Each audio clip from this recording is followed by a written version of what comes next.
Have you ever experienced the heartache of having your life ruined by someone you promised to stay with? Yes, I did. I'm spending my last night with her tonight. As I learned of her infidelity with a coworker, I realized that instead of celebrating my success, my entire world had come to an end. For all I cared, she could interact with the entire legal firm. Though I really did care a great deal, I just could not or would not tolerate infidelity. I told myself that this realization destroyed all of my preconceived notions and caused me to experience intense hurt that I vowed not to give in to. This is the path I'm on to get right. Take pleasure in viewing it. I took a front row seat and observed the contented people.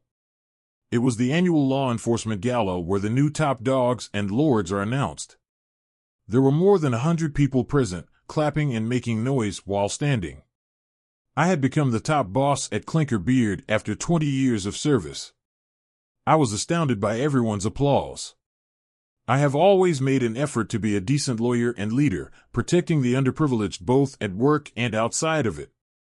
Becoming a top boss was the moment I had been waiting for the most of those 20 years. As I scanned the group, my eyes fell on my 25-year-old wife, who was standing next to the eldest boss, Robert Pfizer, and his spouse, Sophia, crying. It was time for me to thank everyone who had helped me get here with a quick and entertaining talk. I could begin with my spouse, who had initiated a relationship with Robert half a year prior. Although my wife's decision to become close to him didn't make matters worse, I still felt that I had earned my place on my own. I raised my hands in an attempt to calm the boisterous mob. Since they don't tell us the news until after we eat, drink a lot of wine, and engage in other customary party activities, I may have been the only one who didn't drink. The law firm covered the cost of the hotel rooms and transportation home because it would be embarrassing for any of us to spend the night in a Chicago jail. After a while, people began to take seats at the large round tables in anticipation of my speech. Now that Robert was seated closer to Martha, I could see that he was probably touching her nylon-clad leg with his hand beneath the table.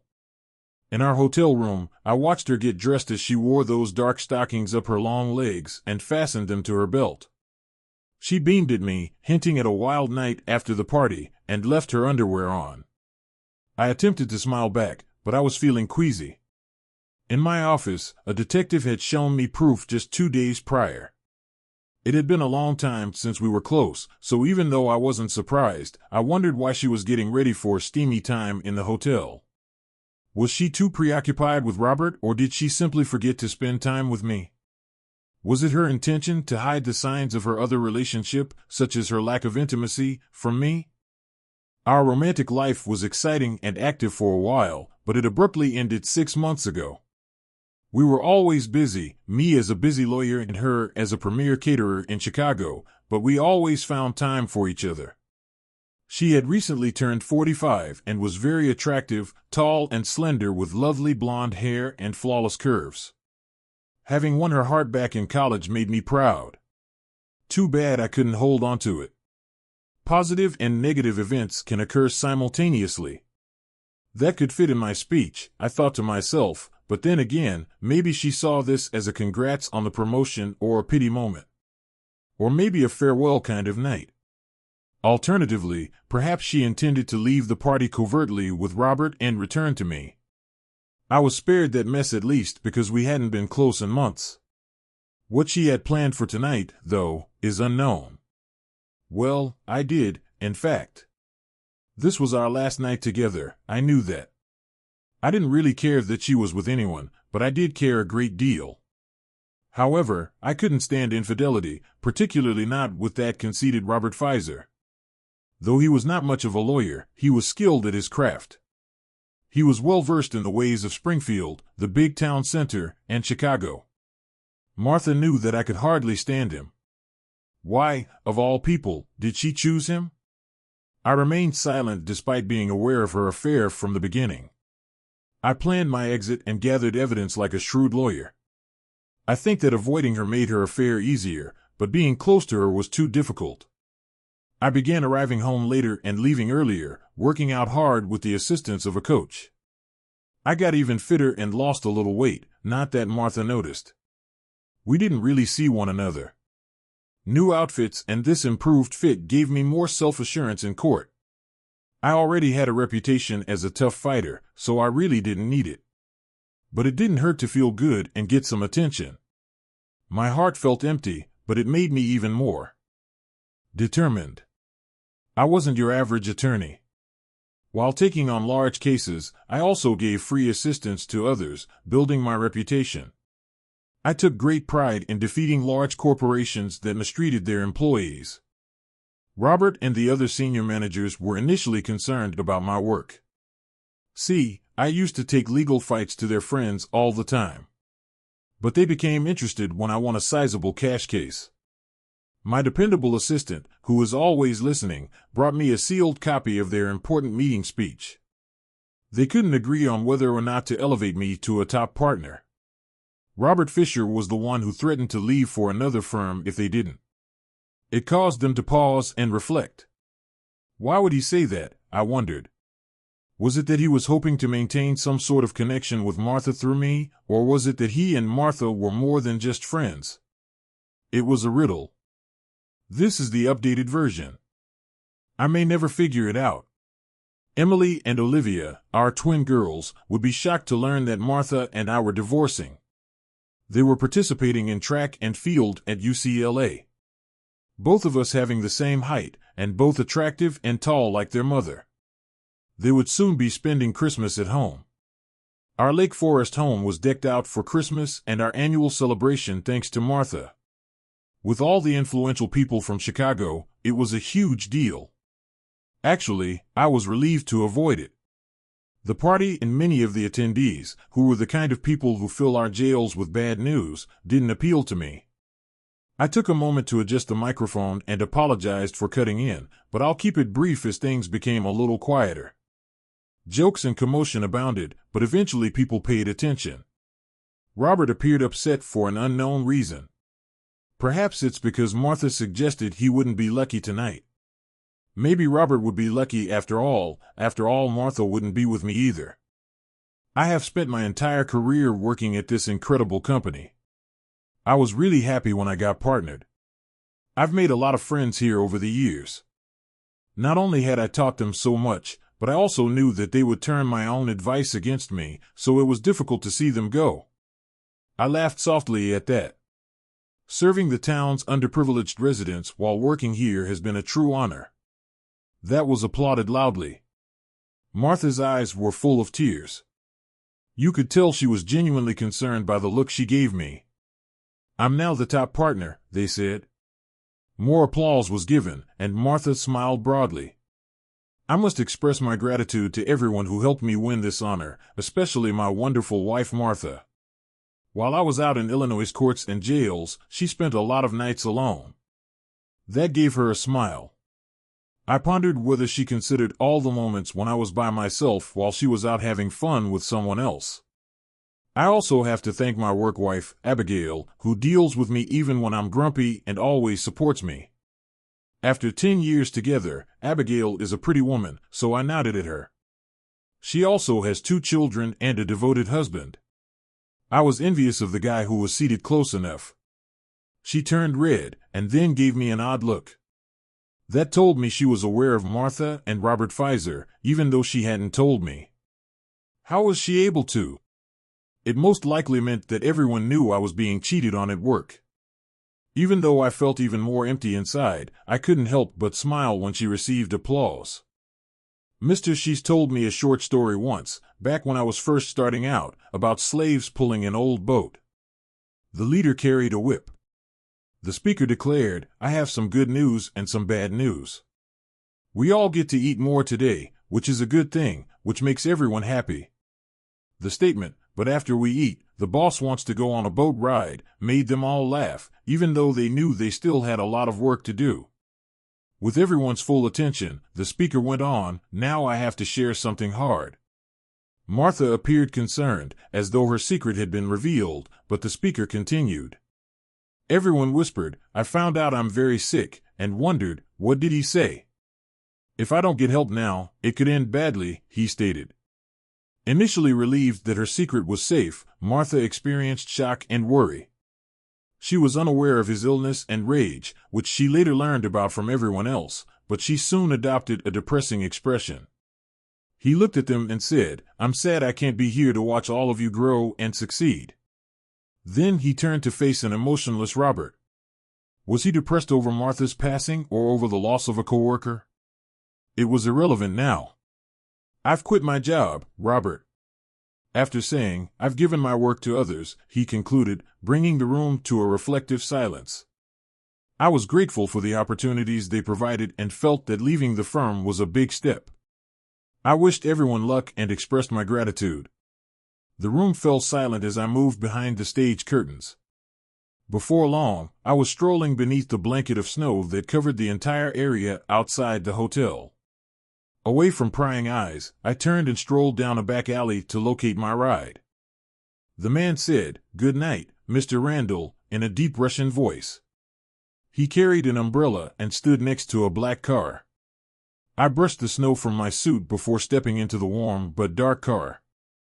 "Good night, Oleg," we said as we sped off, picking streets where fewer people had cameras pointed at us. The deep snow also made it easier to hide. I wanted no one to find me before I was ready, so I was leaving. I noticed that my money was secure in obscure bank accounts when I pulled out my laptop to look over my to-do list. I made sure Martha had enough so she wouldn't be left without anything. Regardless, she had enough money from her own business. I kept my most recent large work bonus from her. She had not supported me in the way a wife ought to for a very long time. I sent my divorce attorney a quick email telling him to get started. Tony Preston was a longtime friend and the city's finest at this type of work. Although I didn't think Martha would contest the divorce, it was a good idea to have a capable attorney in case. Because I didn't intend to stay, I would have allowed him to represent me in all matters pertaining to my divorce. I needed to get away in order to heal my heart, not from illness, but from the loss of love. I was exhausted from 20 years of marriage and the disappointment of the woman I loved. Entering a courtroom once more was too much to bear. My marriage's dissolution served as a wake-up call. After Martha received the divorce papers, I wanted to give my daughters a call. I assumed that she would make the initial call, and my purpose would be to clarify my absence from home during the holidays. She was meant to receive the papers by Monday. If all went according to plan, at least Martha would have our girls for Christmas and I would be alone and far away in a quiet place. We came to a stop on a dimly lit street next to some large, unadorned buildings on the south side 30 minutes later. Through a dark entrance stepped a man wearing jeans and a hoodie, and he joined me in the car. Oleg went outside to observe the surroundings and smoke.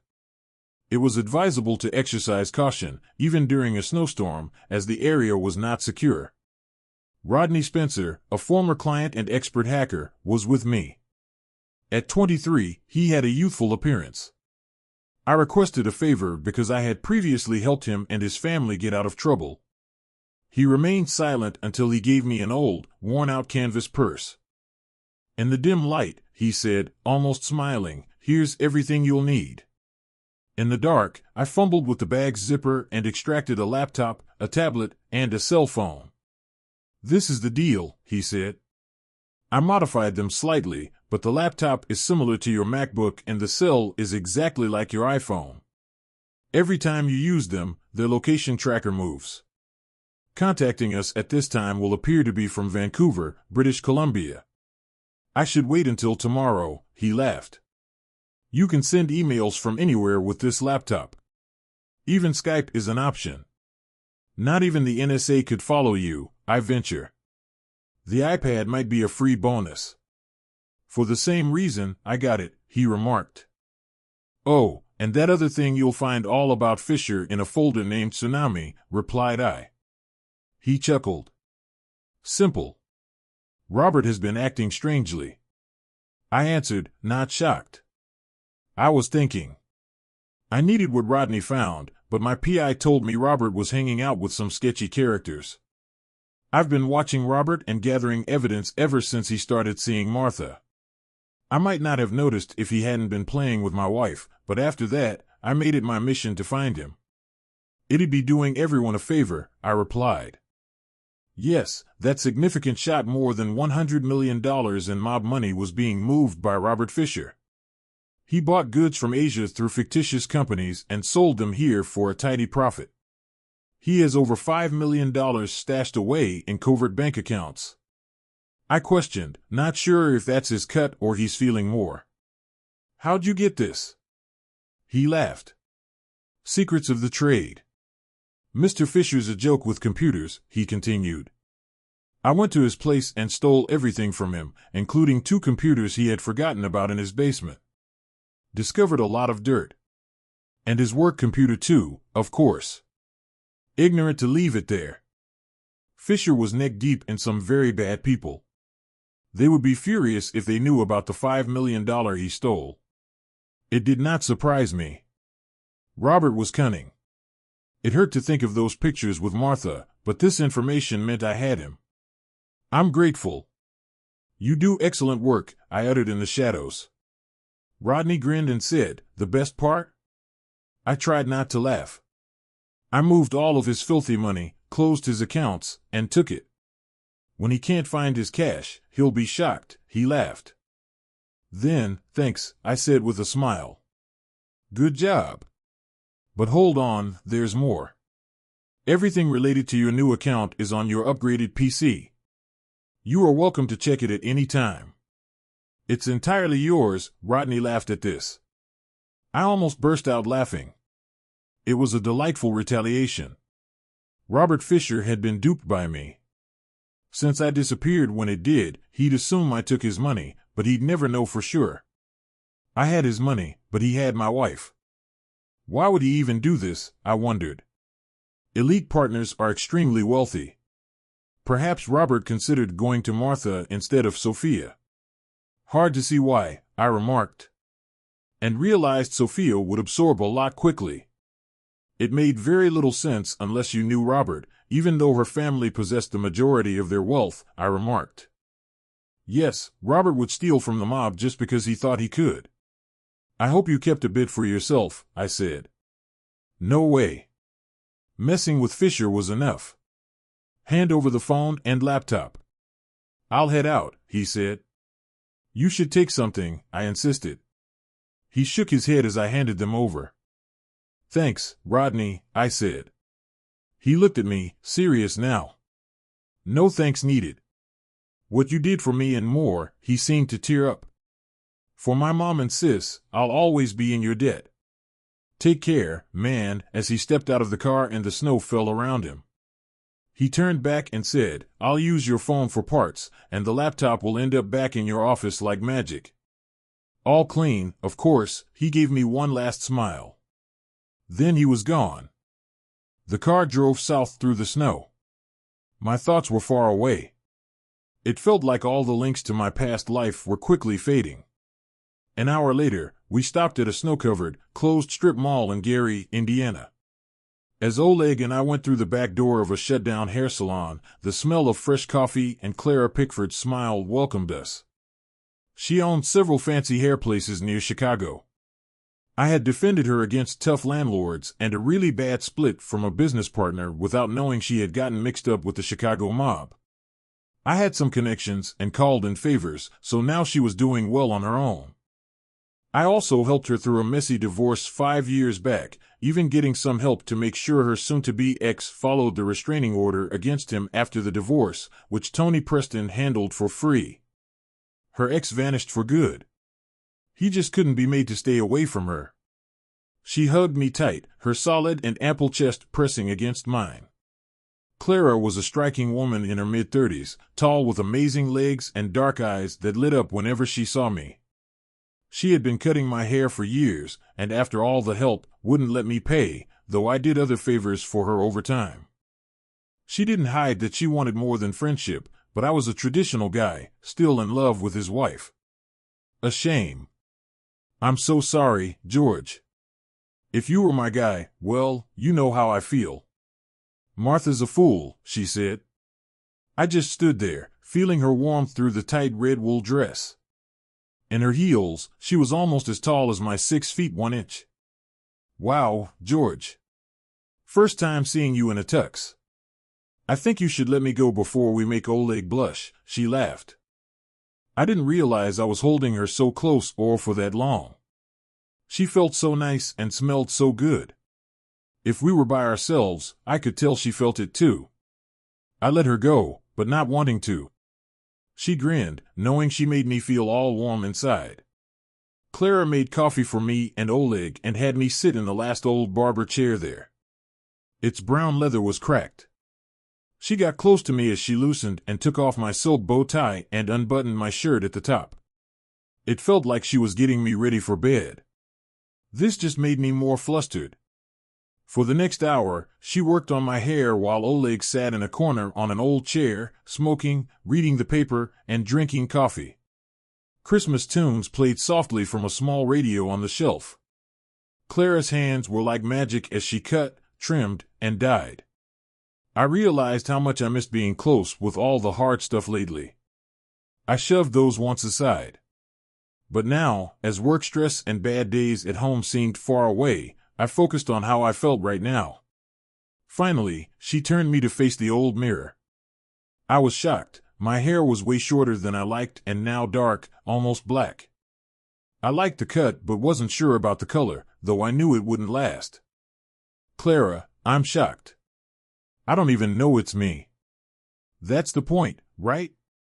She had a proud smile but looked a bit sad. She touched my hand. You don't have to go. I'd be glad to hide you at my place in Wisconsin. I held her hand. I really have to go, but I'll come back. You know I don't let anyone else cut my hair, she said with a wry smile, a tear rolling down her cheek.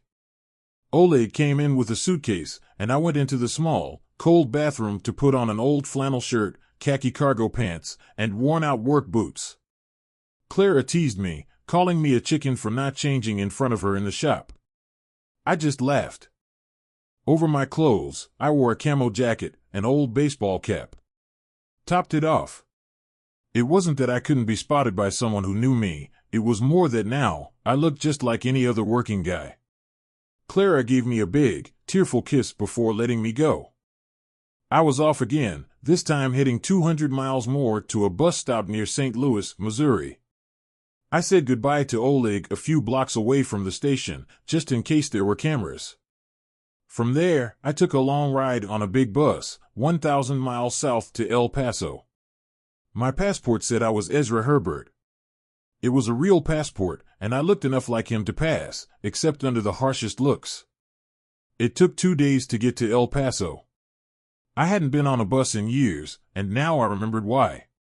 I walked into Ciudad Juarez, barely lifted by a bored Mexican officer. I then caught a cab to a tiny airstrip on the edge of the city. It used to serve business jets when Juarez was booming before it got a bad rep. I met my pilot there and saw the old 172 he flew. We didn't swap names, and his pay was already sorted. A few hours later, we were hundreds of miles south of Juarez, outside Mexico City. The pilot gave me a FedEx envelope with a new passport, travel papers, a credit card, and a Madrid ticket inside. He also gave me a bag with some clothes. I left Ezra Herbert's passport in the envelope on the Cessna seat. A couple of hours later, I found myself sitting in the first-class part of a big plane. The trip was 7 hours, flying over the ocean to Madrid, on my way to Dublin.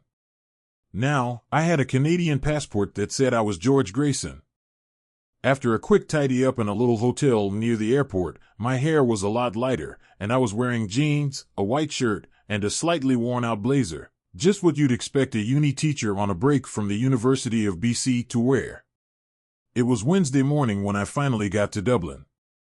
My next move was to catch a train heading 178 miles south to a seaside place called Kinnail, picked on a whim to be my hideout for a few months. Martha Randall was really good at deciding what matters most. She could look at any trouble or task, figure out how important it was, then take it on or skip it for something more urgent. This skill made her work a hit. But when both she and her husband, George's careers, started to really kick off, they found themselves having less and less time for one another. It just happened. So Martha's skill at picking what to focus on got a bit out of balance. In the old days, Martha always put being a great wife and mom first. But as her daughters grew up, George's career took off, and her own business grew. The business she started as a hobby when her girls went to high school, her focus shifted. Martha would say no if anyone suggested she was ignoring her husband or daughters. She managed the house, looked after the staff, and made lots of money. But it was true, her old list of what was most important, being George's wife, lover, and best friend, being the mom to her twin girls, running the house, and then her catering business, and everything else changed. Actually, that's not quite right. In reality, as Martha's hidden, self-centered side started to show, she became her own number one priority. It was a Monday mid-morning, and Martha sat at her big desk in her home office. She was hidden behind heavy sliding doors, enjoying her first moment of calm since last week, along with her first sips of sweet, hot tea her helper, Isabella, had brought her. The holiday time was always crazy for her, and today was no different, with nonstop phone calls since early morning. She was a bit upset by how silly her customers acted and how slow her suppliers were. It was the same each year. She wondered why she kept at it. They weren't hurting for money. Then she thought of George leaving his job. She didn't want to think about that now. It wasn't top on her list, even though it drove her crazy sometimes. Martha loved her job. She got to plan fancy parties and mingle with some of Chicago's rich folks. She had just finished updating her plans for the busy season on her computer. Now it was time to think about something else. She had been dealing with her affair with Robert Pfizer. Well, she used to be involved with him until last Friday when George had to leave because of his heart issue, a thing Martha thought he made up. Robert had pulled her aside. He wanted to sneak away for a quick moment before going back to his wife. Martha felt she had to act like she believed George's heart story and needed to be by his side. She soon found no joy with him, and these days, that joy was rare. In the start, being with Robert was fun for Martha, or so she thought. But then Robert began to push too much, treating her badly, using her only for his fun in ways she didn't like. He turned into a real jerk. Why she even started this thing with him was hard to tell. Robert had a way of making people listen, and a while back when George was too busy with work, Robert started to pay her a lot of mind. He would compliment her a lot, and they met up a few times, saying it was about planning a big party at his and Sophia's place. He managed to get her to his big house where he charmed her and got his way with her. Of course, Martha was not just led astray. She had been curious about what drove Robert. He was a man with a lot of pull, big and strong, who didn't like hearing no. Robert always got what he wanted, and he had wanted Martha for a while. At first, she did enjoy the wild side of being with him. Robert liked her in fancy dress-ups and would tear them off and go for it. She was thankful he wasn't as big as George. With George, she needed a lot of gentle care to be ready for him. But George truly loved her, always making sure she was ready and okay. Robert, though, was just using her, rushing in to get his kick. At first, Martha liked it quick with him, the rough way he had her sometimes, not even letting her take off her dress, her fancy underthings torn up. But soon, she got tired of it all. She missed the slow, long good feels George gave her. She started using a lot of excuses before seeing Robert. In her mind, she thought this fling with Robert might help George's job. She knew he wanted to be top boss, and he got it, but then he quit, even with Martha trying so hard for him. Why did he do that? She tried not to think about it. On a Friday night when Robert kept on wanting her, she told him it was over. If he didn't stop, she'd tell Sophia. Robert looked at her, maybe seeing she meant it, and maybe because of what happened with George, he backed off. Martha didn't trust him but was glad it was over. Then she thought about George and last Friday. Getting ready for a party, she saw him fresh from the shower and was shocked. When did he get so fit and hot? George always stayed in shape, but now he was all muscles, and his skin was tan all over. She couldn't remember the last time they were close or even really together. She couldn't remember. It hit her hard on Friday night. George must have started seeing someone else a while back. He got fit and looked good for some young lady who had caught his eye. Even his body below the belt seemed bigger. Maybe it looked that way because he was in better shape, or maybe he was working out that part too, but not with her, for sure. Martha watched him get dressed in a sharp new tuxedo. It was stylish, more young-looking. Was he planning to swap her out like he did his old suit? She had to show him she was as hot as any girl he might be with. She put on her stockings and garter belt, knowing he used to like that look on her, though for some reason she hadn't worn them for him in a while. Robert, on the other hand, always wanted her in them, said it made her more ready for him, no clothes in the way to slow him down. That night, Martha made sure George saw she was going pantless and winked at him, hinting at a steamy night after their party, but he just gave her a strange look. Did he find her so dull now that he didn't want her? Martha was proud of keeping herself fit with gym, pool, and yoga, looking as good as when they first met. She still caught people's attention. Wasn't she with the biggest deal in their firm? Funny how Robert, known for chasing women, would go after anyone in a dress and heels. These thoughts on Monday morning made her wonder more. Why didn't he tell her about his big step up at work? He must have known ahead of time that's how things worked, but they didn't keep secrets. The chosen one was sworn to keep a secret, and the big news came out at the party. But of course, they said their wives could know. Becoming a top boss was George's big dream, so why hadn't he told her? She thought of him sharing the news with his secret lover, just like Robert Pfizer did with her when they were close in his office right above where her husband worked just a few days ago. She thought for a moment about how different they were in size. Robert was gentle with her from behind, but George, being longer, made it less comfy for her. She liked it less with him. Where was George anyway? After his talk, he vanished behind the curtains and didn't come back. At that moment, Martha guessed maybe he didn't want to face either the questions or the looks of pity from his friends and workmates and had gone to their hotel room.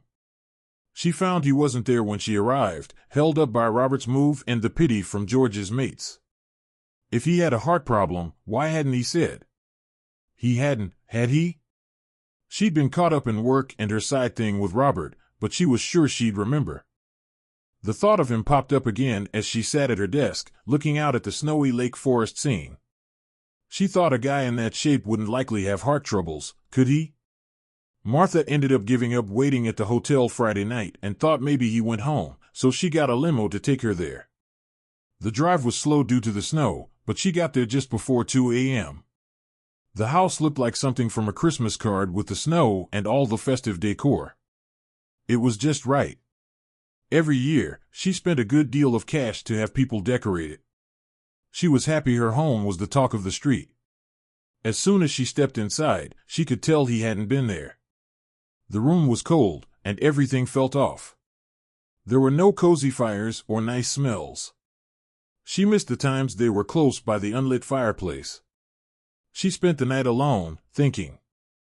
George acting strange was new, all of this was odd. Secrets, big news shared with everyone but her, and now he's gone. She tried calling him as she came back, but got no answer. Did he choose to be with someone else? Was this how George was saying goodbye to her and his job?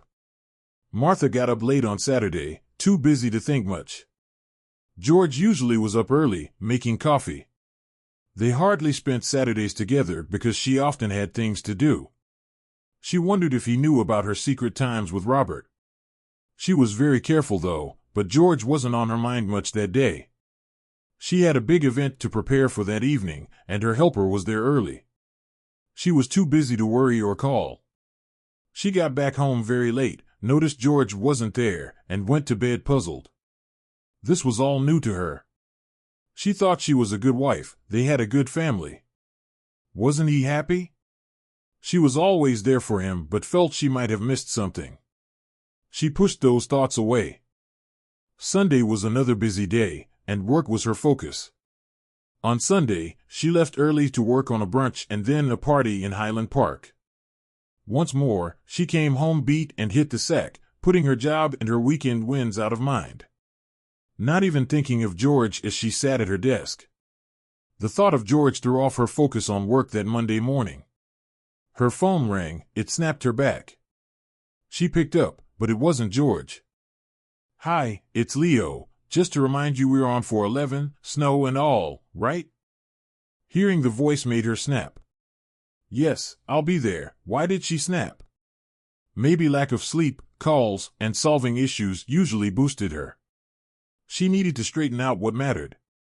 She had to nail the holiday parties for Minnie. She hadn't dropped the ball before then. George popped back into her mind. Stop thinking about him, she told herself. No time. She felt a mix of mad and upset that he was messing with her focus and work. If he wants to run off with his fling, fine, she thought. I can't deal with him or any of this right now. Thinking they didn't see much of each other this busy season anyway didn't help. George knew their girls were due home any day, and he never missed Christmas, so he'd surely be back by then. Her phone pinged, a text from her assistant. The snow delay messed up the flower delivery, and she had to find another source fast. George slipped from her mind for now. About half an hour later, she heard the doorbell. Martha guessed it was a courier. She and George often got a FedEx or UPS package if it mattered enough to need a sign. Isabella would handle the door. The bell rang again, and she heard Isabella's steps outside her office as she went to open the door. Soon, Isabella knocked lightly and was told to come in. I'm sorry, Mrs. Randall, but he said he had to give the package to you in person. Martha saw a young man behind Isabella. He was dressed for the cold and held a big brown envelope. Mrs. Randall, yes, she answered. He walked into her office and placed the envelope on her desk. She picked it up. It was cold. Then he said, You've been served. What? Martha sat frozen, holding the cold envelope, her mind not seizing on. Slowly she understood what this envelope might mean. She was shocked to find her hand steady as she opened it with her silver opener. She shook on the inside. Out came the papers, not many. The top corner read, In the matter of Randall. George wanted a divorce, she read. He had asked for it that day because of irreconcilable differences. Martha felt empty. This proved George was with another woman so much so that he'd leave her after 25 years. Another secret, she thought. George still loved her. Maybe this was his cry for her to see him. Yes, that was it, she thought. She had been a good wife and mom, but maybe not enough. Did she ignore him? She pondered this, barely noticing the others. She had been really busy, and there was her thing with Robert Pfizer, but she was sure that didn't change her feelings for George. Robert was just a fling. She had a big heart for George. She always knew that he loved her back. It was like a rock for her, making her strong, allowing her to be tough at work. George would do anything for her. She was sure he knew she loved him too. How could he not? Why would he ever question her love? Then the young guy coughed, pulling her back from her deep thoughts. This can't be right, she said. Look, lady, I just bring stuff. You gotta talk to a lawyer or something, he said. She realized she had spoken her thoughts out loud. He turned to leave, then paused at the door. Oh yeah, there's a note, he said, to tell you he hopes you find joy with Robert Pfizer. What? She barely spoke, her voice tight. Just what I said, Mrs. Randall, he replied. He pulled out a tiny yellow note. I wrote it here. See for yourself. He came back holding out the note to her. It looked scary. He shrugged and read, Hope you're happier with Robert Pfizer. Then he left the note on her desk. She couldn't look away as he walked to the door. Martha felt like she was in a bad dream. What did his words mean? Happy with Robert? No way. Then she got it. George found out. He knew about her and Robert, even though she tried to keep it hidden. He was leaving her not because he was with someone else, but because she was. It was all a big mix-up. She loved George, not Robert.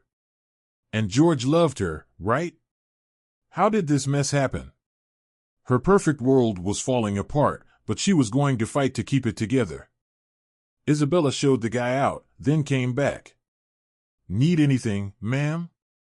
Martha just stared, then said, No, thanks, though. Isabella shut the doors and said, "Don't forget, I've got a meeting at 11 o'clock, so no lunch for me." "Got it, ma'am." "Sorry." Isabella slid the doors shut. Martha sat deep in thought. The mystery of George's vanishing act was now clear. It wasn't a worry anymore. Plus, she knew he wouldn't skip Christmas with the girls so they could chat, then divorce. Silly idea. She adored George, and he loved her. Her phone rang, pulling her back to work. "Can I help you, sir?" Walking into the small real estate office on Main Street in Kinale, her beauty struck me, but her voice, with that Irish tone, sounded almost heavenly. Her dark, mid-length auburn hair, bright green eyes, and fair Irish skin shone against her red sweater, which nicely showed off her figure.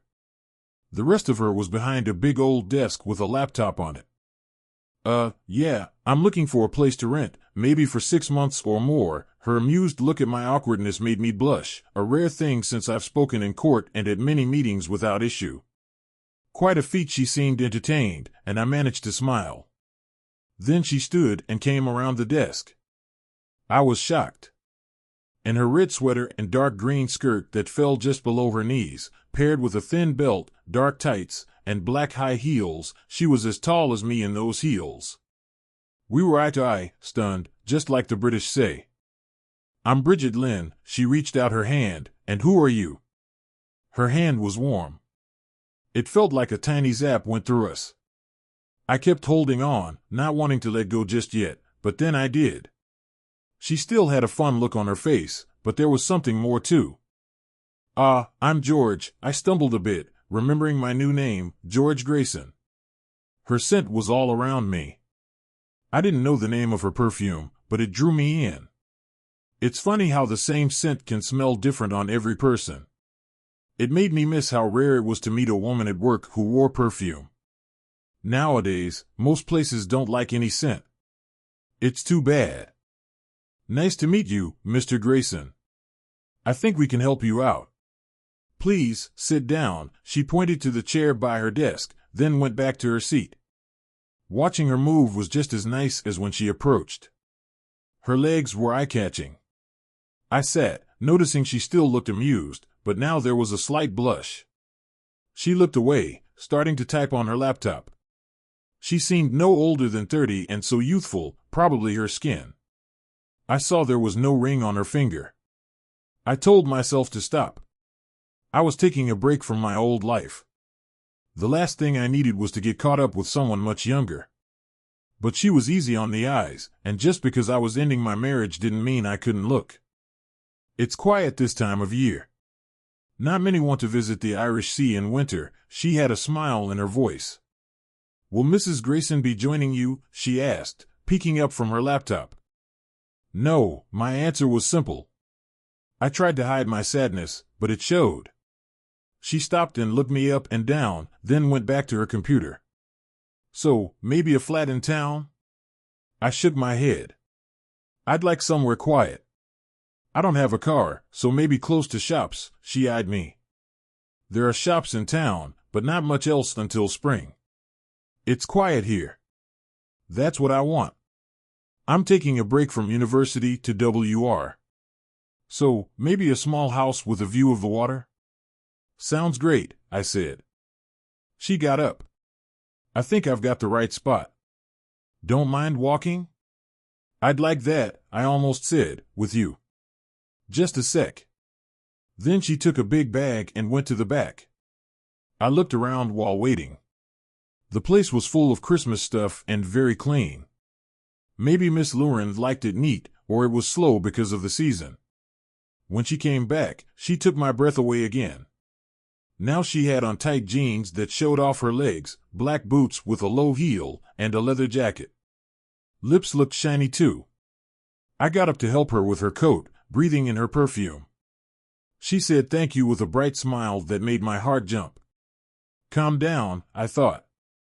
She locked up, and we headed out into the cool December day towards the harbor. Clouds looked like rain might come. We left the small town quickly. Kinale is tiny, about 2,000 folks. She kept up with me easily. We walked by the bay, then took a quiet road towards a place called Charles Fort. As we walked, she shared bits about the town. It was big on fishing boats and folks visiting from the U.S. She guessed, "Nope, Canadian." I said, feeling bad for not being honest, "I know a lot of Canadians. You sound more like you're from the U.S." "I've stayed in the U.S. quite a bit, might have rubbed off on me," I joked. She gave a small smile. After a while, we got to Summer Cove. It was a pretty Irish place with a tiny port facing where the river Bandon hits the ocean. Lots of the homes were made of gray stone from around here. She talked up the Bullman Bar as a neat spot for food and drinks. "If you want," she added. "I don't like the drink part much, but there's a tale there." Not far up a hill above the town and water was Charles Fort. "It's a really old star fort made by the British back in the 17th century, she told me as we climbed the hill. It looked cool halfway up. Bridget took us on a path off to the side. Up near the top was a plain big house, white, and next to it, a little stone house painted white too, with a slate roof. No straw on the roof, I noted, thinking of that movie, The Quiet Man. Soon we were at the little house. She opened the bright red door. No lock. Had I ever lived somewhere you didn't need to lock up? I couldn't remember. Inside, Bridget flicked on a light in the kitchen to the right. The place had little in it, a big old comfy chair, a table next to it, and a coffee table in the small living room. A worn rug was on the floor. There was a fireplace that I hoped wasn't the only way to stay warm, but it did seem ready for a cozy fire. A worn wooden table and 2 chairs were set up in one corner of the small kitchen. I saw a stove and fridge, a tiny sink, and some tall cupboards with glass doors. "So sorry it's cold. There's a good gas heater, just doesn't make sense to heat it up with no one around." I watched her go to a round dial on the wall near an arch on the left of the fireplace, leading to a hallway that looked like it went to the front of the house, maybe to a bathroom and a bedroom. "It'll get warm soon," she said with a smile. "I really like the bedroom, it's this way," she pointed down the hallway. I thought I saw her cheeks turn a bit red as she said that, but it was hard to see clearly in the weak afternoon light coming through the front windows of the living room. I followed her through the arch, past a surprisingly nice bathroom, to a single bedroom at the end of the hall. There was an old double bed with 4 tall posts, a bedside table with a lamp, and a worn-out dresser. The bed had an old quilt on it that someone clearly made by hand. As we left the bedroom, she mentioned, "There's plenty of hot water too." Walking back to the living room, I looked out at the water and saw another old fort from the 1600s and then down at the harbor. This place was exactly what I was looking for. Sorry, no TV or Wi-Fi. There's a shop in the village that can help if needed. You pay for gas and electricity yourself, and they're tracked with a separate meter, but water and trash pickup are included. I turned to her. "I'll take it. I like someone who makes up their mind quick." "But are you sure you can pay for it?" she playfully asked. "I don't think you would have shown me this place if you thought I couldn't afford it. Plus, with the season and probably no one renting it until spring, I guess the owner wants to rent it out fast." That made her look a bit worried. She didn't like to see her sad. Did she know who owned the place? Was it a person in bad times? "I do know who owns it, even if no one's living there now. She won't sell it cheap." Her smile came back, bright as the sun after rain. I smiled too. "All right. I don't mind paying more. I'll take it for at least half a year." "Mr. Grayson, call me George, please, George," she breathed out fast. "It's €1,000 each month, and you need to pay the first month and the same for a damage fee right away." I figured it out quick. That was about $1,300 every month. Not too much, really, since this place seemed just right for me. Money wasn't a worry for me. I could have paid more without thinking twice. I nodded. "It's a deal." You could see she felt better. Was this place special to her, or was she happy about making some good money from me since I said yes to 6 months? "So when can I move in? Since all my things are still at your office, and I don't have a place to stay tonight." What about today? Oh dear, she looked worried. Is there a problem? I'm not sure I can get the cleaning team today. That's okay. I can clean up myself, really. Sure, I didn't want to leave. The heater was making it warm and cozy. I thought about asking her to stay for a drink or maybe tea, but I didn't have any chairs to sit on or things to drink. As we were leaving, a big collie dog came running up to Bridget, tail wagging like crazy. Jenny, you being good today? George, meet Jenny. She looks after the place. Be nice to her, you're cool with dogs, right? She might decide you're her new friend. She tends to do that with the people staying here. I petted Jenny's head. Yeah, I like dogs. Just been a while since I was around one. Growing up, my home was big in North Chicago, always full of kids, a dog, and at least one cat. Jenny, come by anytime. As we walked to town with Jenny behind us, I learned where to buy bed sheets, house stuff, and food. Good thing they all had delivery. Back at her office, I gave Bridget the money for my stay, a whole €6,000 more. I thought the people she worked for could use it, and she sure could use the bonus. I didn't really look at the lease I signed. Not great for a lawyer. I didn't see who the landlord was, but Bridget signed for them. Seeing the money on her desk, she looked shocked. Then she checked the time. Oh dear, Ellie, I must hurry, she said. Sorry, George, I have to go now. Need to get to the bank and then pick up my daughter Ellie from school. Just my luck, I thought, just as I was about to ask Bridget out. I find out she has a daughter. Maybe there's a husband too. She was very pretty, so it seemed likely she wasn't alone. Well, maybe that's for the best. I was going to be single soon anyway, with lots of time for dates. This surprised me during my travels.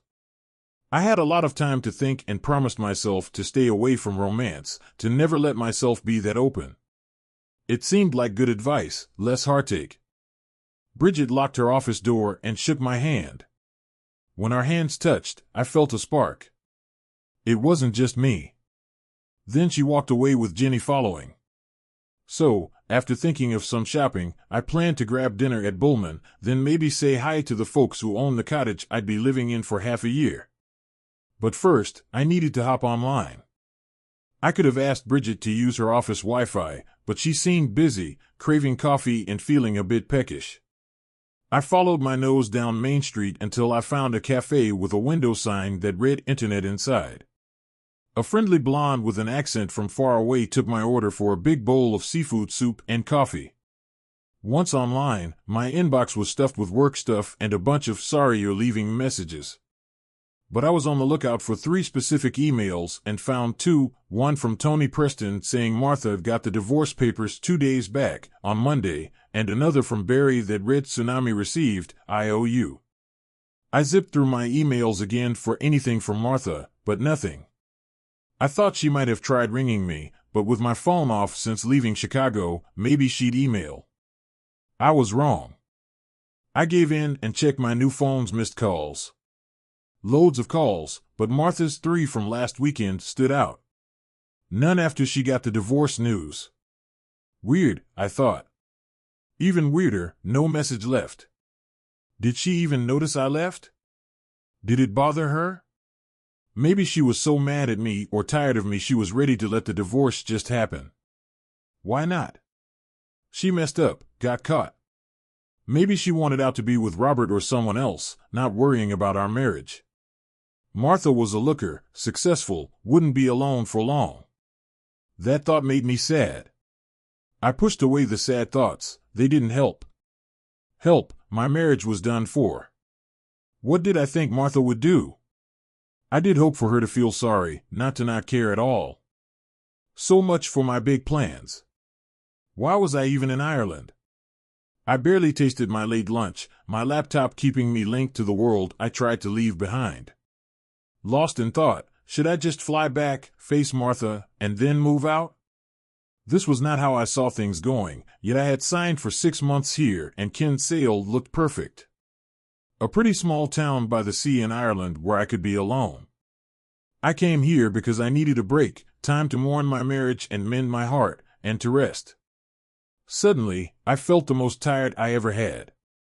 Martha had controlled my feelings and life for too long. Now I was going to get past this, and I decided to stick around in Ireland and just relax for a bit.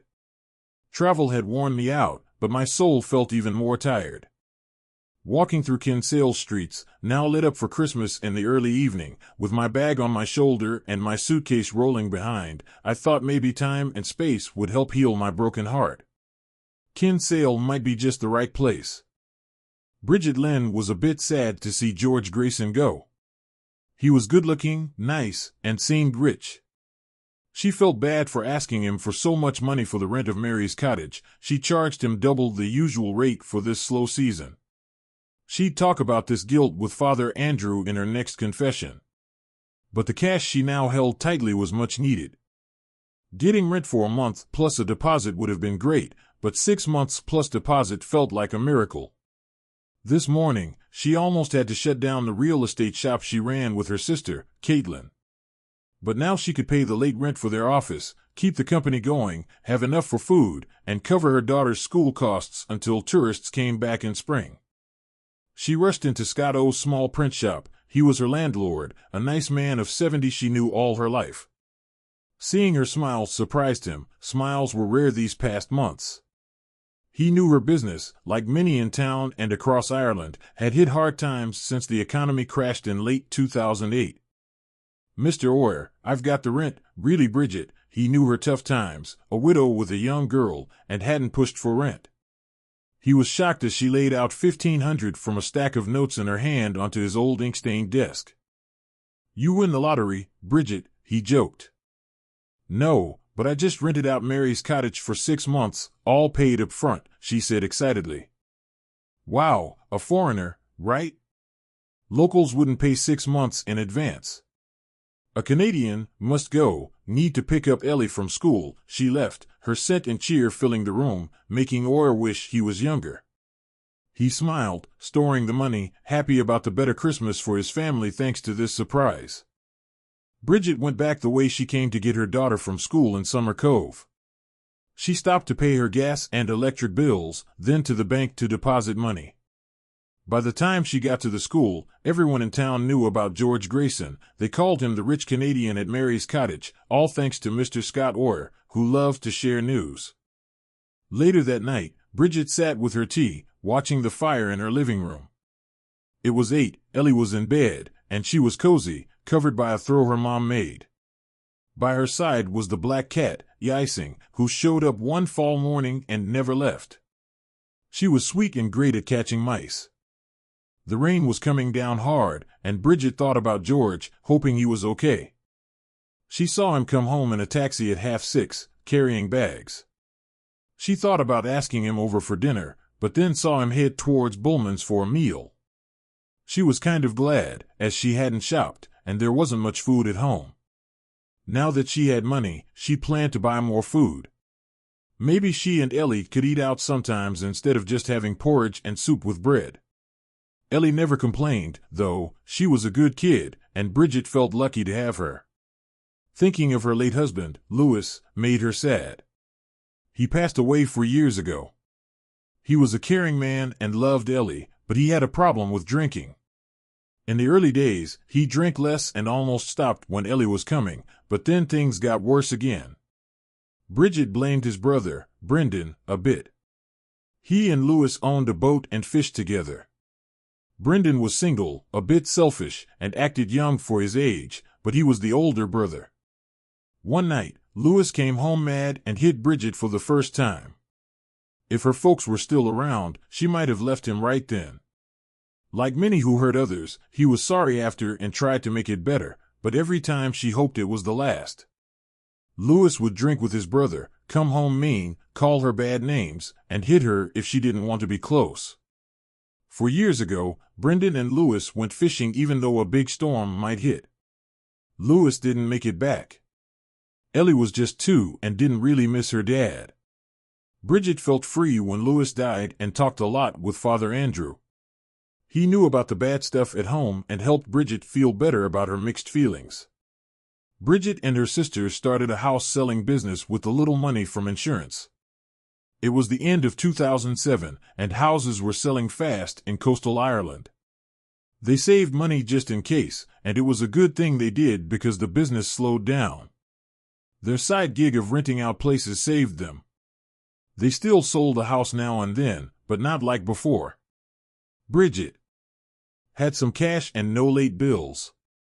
She got a house in a small home named after her grandma from her parents. The small home was where her grandma lived alone for 40 years. The big worry now was Brendan. He was a big, strong man who acted like Bridget chose the wrong brother. Brendan liked her before she married Lewis. It seemed Brendan made things worse when she was with Lewis. After Lewis went missing, Brendan thought Bridget would want him instead, but she didn't at all. She tried not to hate Brendan, but his annoying grin, unwanted moves, and his habit of drinking made her mad and scared. He told everyone in town she was his, and Bridget thought he scared off anyone else who might like her. She didn't really want to get married again, but that was for her to decide, not Brendan. Her eyes moved to the window where she could see Marr House and the lights on. Thinking of George Grayson made her smile. He didn't wear a ring, and when she said Mrs. Grayson at work, she saw a quick, sad look on his face. He seemed nice and smart, even if he let her pay too little for rent. She felt bad about it, but liked the safety she felt. She pushed those thoughts away the next morning as she got Ellie ready for school. She saw George leave his house for a run. She felt cold looking at him. He wore a hoodie, wool hat, shorts, and shoes, but his legs were bare. She knew Canadians were tough, but she wouldn't choose to run like that in Ireland's winter. But the day looked dry, at least no rain. At about 9:30, Bridget got a surprise. She had just opened the office when George Grayson came in. This time, he wore clothes better for the cold, an open coat with a leather collar, a thick sweater, cotton pants, and strong boots. He looked better than he did yesterday, though he still seemed a bit closed off. She had noticed that look before, thinking it was just because he was tired and in a new place. Bridget was glad she had dressed up that morning, choosing a dark skirt, a light sweater, and tall boots. When she smiled at him, his face lit up too. She tried not to get too excited about it, telling herself it was silly to have such a crush on a man she barely knew, especially since she was a mom with a 6-year-old. Still, she felt her cheeks warm up as he came closer. "Bridget, can we talk for a sec?" he asked. She nodded, worrying he might want his money back after staying at Mary's cottage. But then she thought the smile she saw must mean something good. She stood up to greet him, fighting back those giddy feelings. "Please come in, Mr. Grayson." "Bridget, call me George, please," he said. "All right, George." She liked how his name sounded too. "What can I do for you?" "I was thinking of buying some extra stuff for the cottage," he said. Bridget felt her face get hot. She hadn't told him she was the owner now, her little secret was out. "I'm sure the owner would be okay with that," she smiled, feeling foolish. "Well, that's great then," he said, looking like he was about to leave. "I should have said it before, but I'm actually your landlord. I didn't want you to get the wrong idea." Her voice got softer. He walked up to her, and as he got close, she thought of how fit he looked from what she could see under his running clothes. "Should have read the fine print," he said, grabbing her hand. "That zing from yesterday was back. It wasn't just by chance, but it looks like the whole town knows I'm staying at your place," he laughed. Bridget liked his laugh, it was happy and young. She had seen hints of his humor before, but hadn't heard him laugh out loud. "Yep, that's how it goes here when it's quiet. Folks can't help but poke their noses into others' business," she laughed too. "I don't mind if the town knows. I bet plenty are jealous 'cause I'm living next to the most beautiful woman in Canale," she chuckled with him, but felt shy about him thinking she was good-looking. "And knowing you were the one renting the place, you could have asked for more money, and I'd have happily paid." She felt a twinge of guilt but smiled and said, "Well, George, if you stick around, I'll remember that." They both cracked up. Bridget liked how he was easy to laugh with and how real his laughter felt. She later thought about how long they would have stayed there, hands together, if she hadn't brought up the furniture. When she did, he let go of her hand, which made her a bit sad, and said, after a night in that bed, I think it was made for someone smaller. So, I'd like to swap that out, the rug in the main room, and maybe get a desk and a few other things. She felt bad for charging so much for rent and not giving a comfy place to sleep. George, that's okay, he gave her a smile. I'll leave them here when I head back to Canada, but getting some new furniture and a mattress will make living here nicer. The warm smile he gave could almost beat the cold feeling of him going away. She didn't want to think about that. Oh, and the old bed and carpet, where should they go? Bridget shook her head. They're not worth keeping, so they can be thrown out. I'll get Aiden to take them when they bring the new stuff. Aiden, you're buying from there? Bridget knew that place was fancy and pricey, but he seemed like he could afford it. Yes, Mississippi Aiden was super helpful. She showed me lots of beds and said they'd have whatever I pick. Bridget felt a bit red thinking about Kate Aiden with her blonde hair and big chest. She pictured Kate showing George the beds, maybe flirting a bit, which made Bridget mad. Why was she so clingy over George after just one day? She knew it was silly, but felt like hitting Kate Aiden, a girl she's known since they were kids. As he was leaving, he turned and asked, Will I see you later tonight? Yes, I'll be here, Ellie and I. She wondered why she mentioned that. Then see you tonight. Have a great day. The office felt super empty when he left. A couple of hours later, her sister Caitlin stormed in. That's the best way to describe how Caitlin moves. With 3 boys and a husband who's a lawyer, she's always busy. Caitlin was older by 2 years, but they looked so alike they often got mixed up as twins. Today she wore her usual fancy clothes, a silk top, wool skirt, and the newest boots, with a trendy tan coat. Bridget was in luck that her sis loved to shop for clothes a lot because she got a bunch of barely worn clothes that Caitlin would call so last year. Bridget knew, too, that the clothes gift was her sister being kind, knowing Bridget had less. Just came by to see how you're doing and talk about my morning, she said as she put 2 coffee cups on the desk. One smelled like eggnog, the other a plain non-fat chai for Bridget. Caitlin took off her coat and sat down across Bridget.